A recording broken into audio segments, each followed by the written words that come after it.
नमस्कार। हम सभी ने बीते दिनों में देश का सामर्थ्य और उसका संयम दोनों देखा है। मैं सबसे पहले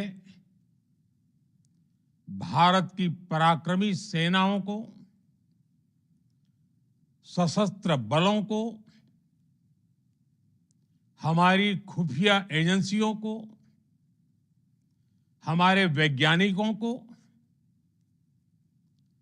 हर भारतवासी की तरफ से सैल्यूट करता हूं। हमारे वीर सैनिकों ने ऑपरेशन सिंदूर के लक्ष्यों की प्राप्ति के लिए असीम शौर्य का प्रदर्शन किया। मैं उनकी वीरता को, उनके साहस को, उनके पराक्रम को आज समर्पित करता हूं हमारे देश की हर माता को, देश की हर बहन को और देश की हर बेटी को ये पराक्रम समर्पित करता हूं। साथियों, 22 अप्रैल को पहलगाम में आतंकवादियों ने जो बर्बरता दिखाई थी, उसने देश और दुनिया को झकझोर दिया था। छुट्टियां मना रहे निर्दोष मासूम नागरिकों को धर्म पूछकर उनके परिवार के सामने, उनके बच्चों के सामने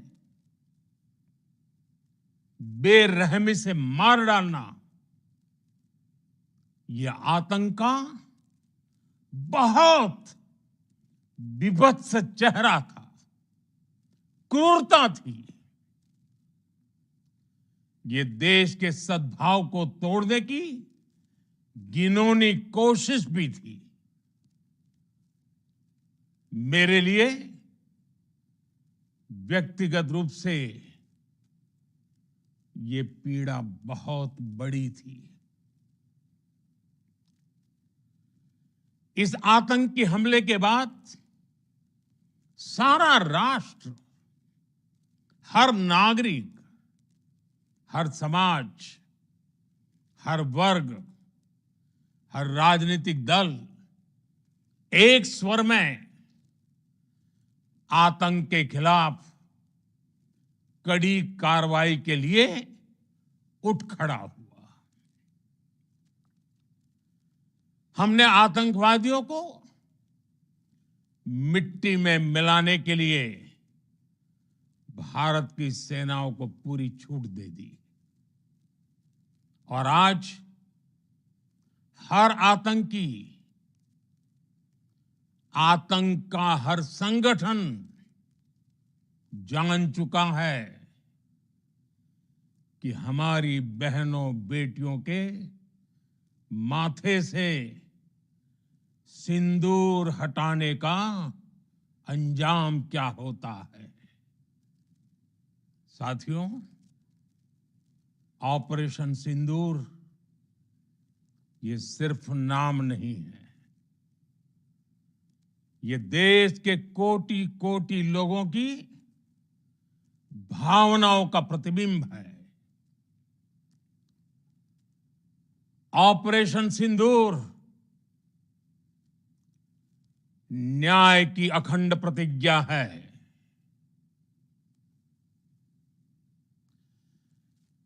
6 मई की देर रात, 7 मई की सुबह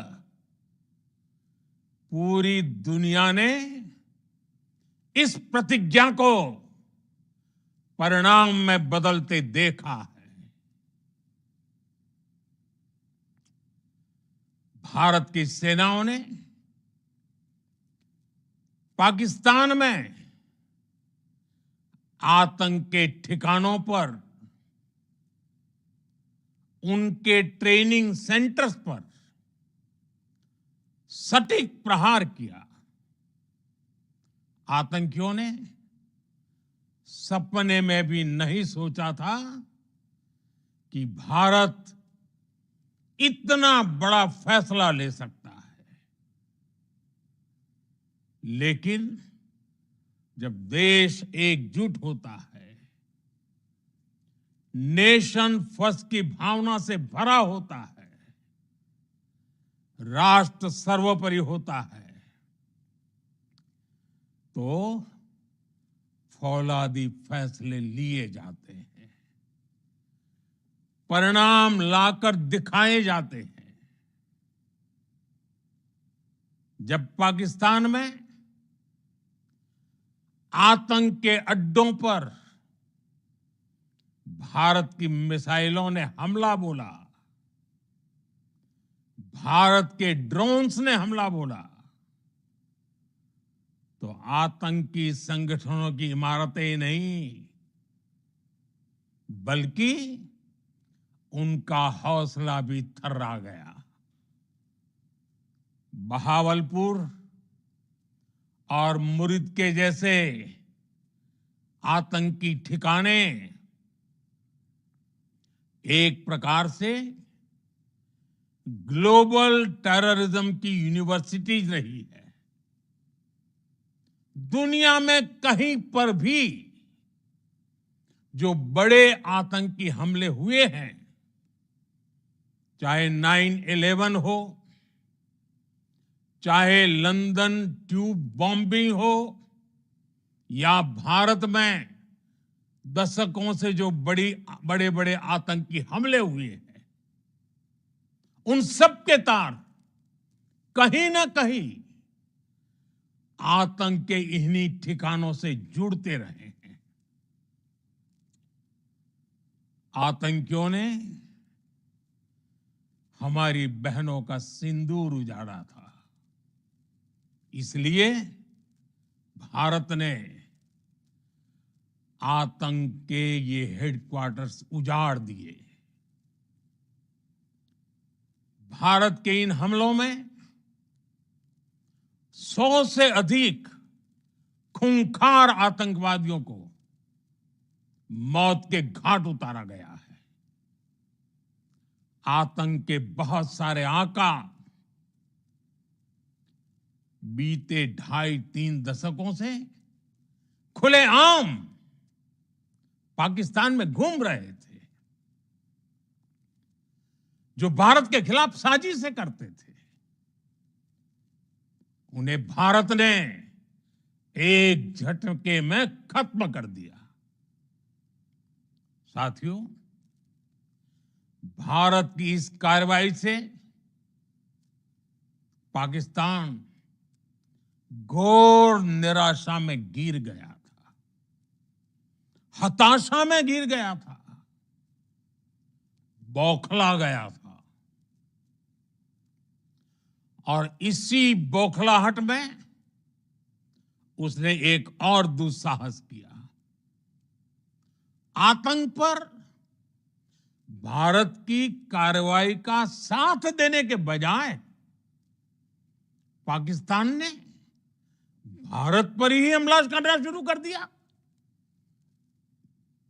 पाकिस्तान ने हमारे स्कूलों, कॉलेजों को, गुरुद्वारों को, मंदिरों को, सामान्य नागरिकों के घरों को निशाना बनाया। पाकिस्तान ने हमारे सैन्य ठिकानों को निशाना बनाया। लेकिन इसमें भी पाकिस्तान खुद बेनकाब हो गया। दुनिया ने देखा कि कैसे पाकिस्तान के ड्रोन्स, पाकिस्तान की मिसाइलें भारत के सामने तिनके की तरह बिखर गई। भारत के सशक्त एयर डिफेंस सिस्टम ने उन्हें आसमान में ही नष्ट कर दिया। पाकिस्तान की तैयारी सीमा पर वार की थी, लेकिन भारत ने पाकिस्तान के सीने पर वार कर दिया। भारत के ड्रोन्स, भारत की मिसाइलों ने सटीकता के साथ हमला किया। पाकिस्तानी वायुसेना के उन एयरबेस को नुकसान पहुंचाया, जिस पर पाकिस्तान को बहुत घमंड था। भारत ने पहले 3 दिनों में ही पाकिस्तान को इतना तबाह कर दिया जिसका उसे अंदाजा भी नहीं था। इसलिए भारत की आक्रामक कार्रवाई के बाद पाकिस्तान बचने के रास्ते खोजने लगा। पाकिस्तान दुनिया भर में तनाव कम करने के लिए गुहार लगा रहा था और बुरी तरह पीटने के बाद इसी मजबूरी में 10 मई की दोपहर को पाकिस्तानी सेना ने हमारे डीजीएमओ को संपर्क किया। तब तक हम आतंकवाद के इंफ्रास्ट्रक्चर को बड़े पैमाने पर तबाह कर चुके थे। आतंकियों को मौत के घाट उतार दिया गया था। पाकिस्तान के सीने में बसाए गए आतंक के अड्डों को हमने खंडहर बना दिया था। इसलिए जब पाकिस्तान की तरफ से गुहार लगाई गई, पाकिस्तान की तरफ से जब ये कहा गया कि उसकी ओर से आगे कोई आतंकी गतिविधि और सैन्य दुस्साहस नहीं दिखाया जाएगा, तो भारत ने भी उस पर विचार किया। और मैं फिर दोहरा रहा हूं, हमने पाकिस्तान के आतंकी और सैन्य ठिकानों पर अपनी जवाबी कार्रवाई को अभी सिर्फ स्थगित किया है। आने वाले दिनों में हम पाकिस्तान के हर कदम को इस कसौटी पर मापेंगे कि वो क्या रवैया अपनाता है। साथियों, भारत की तीनों सेनाएं, हमारी एयरफोर्स, हमारी आर्मी और हमारी नेवी, हमारी border security force BSF, Bharat के अर्धसैनिक बल लगातार अलर्ट पर है। सर्जिकल स्ट्राइक और एयर स्ट्राइक के बाद अब ऑपरेशन सिंदूर आतंक के खिलाफ भारत की नीति है। ऑपरेशन सिंदूर ने आतंक के खिलाफ लड़ाई में एक नई लकीर खींच दी है, एक नया पैमाना, न्यू नॉर्मल तय कर दिया है।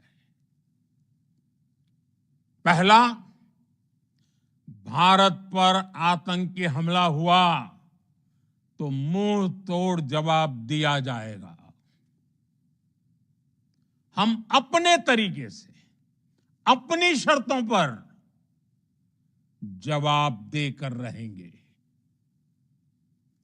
हर उस जगह जाकर कठोर कार्रवाई करेंगे जहां से आतंक की जड़ें निकलती हैं। दूसरा, कोई भी न्यूक्लियर ब्लैकमेल भारत नहीं सहेगा।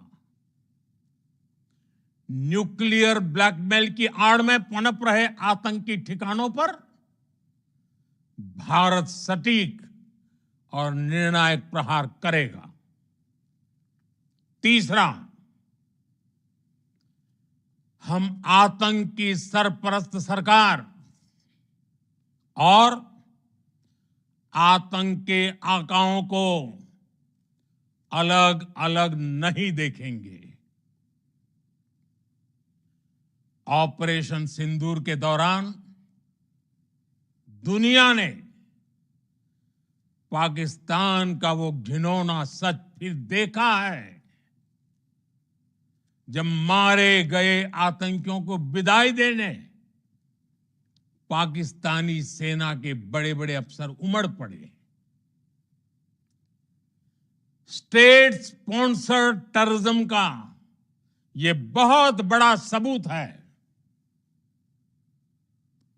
हम भारत और अपने नागरिकों को किसी भी खतरे से बचाने के लिए लगातार निर्णायक कदम उठाते रहेंगे।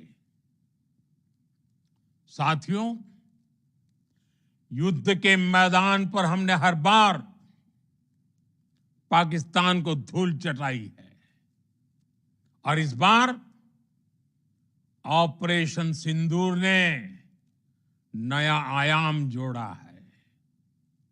हमने रेगिस्तानों और पहाड़ों में अपनी क्षमता का शानदार प्रदर्शन किया और साथ ही न्यू एज वॉरफेयर में भी अपनी श्रेष्ठता सिद्ध की।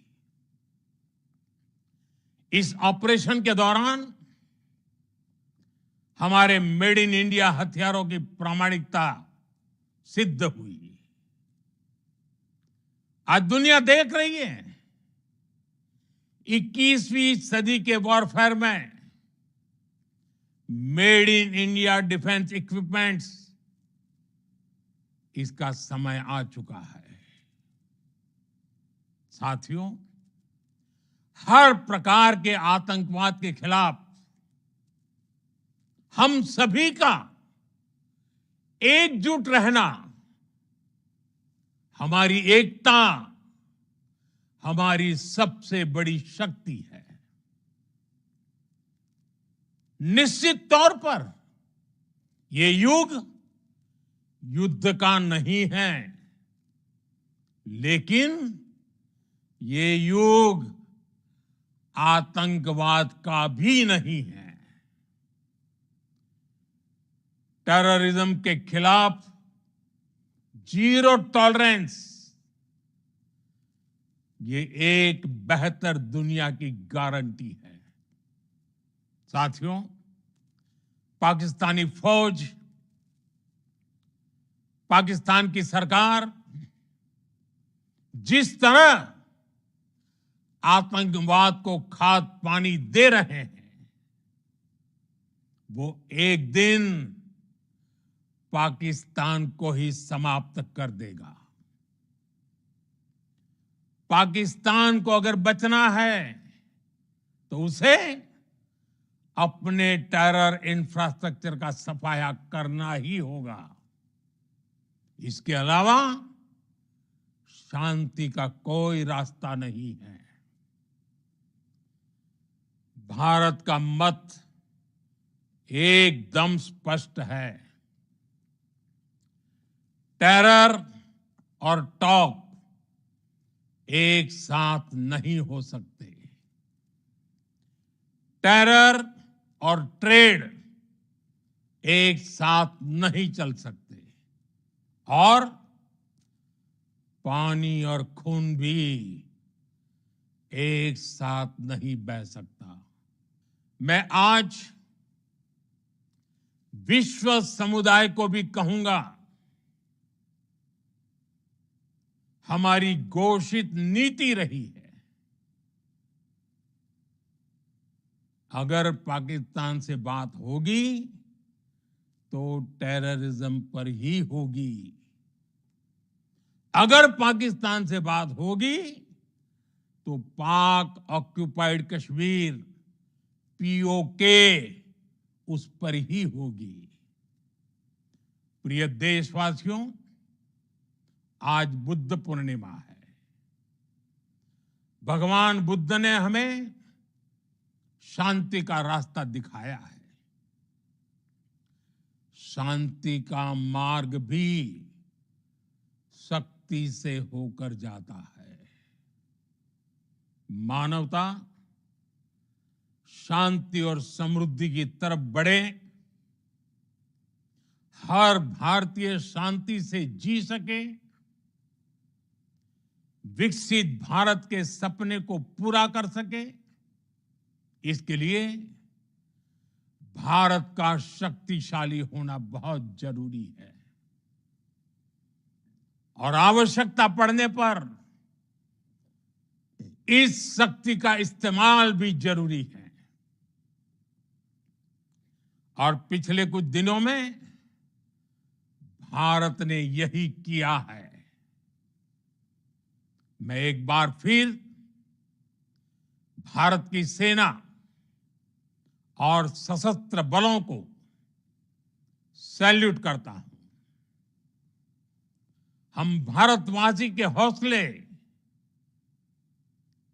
हर भारतवासी का एकजुटता का शपथ, संकल्प, मैं उसे नमन करता हूं।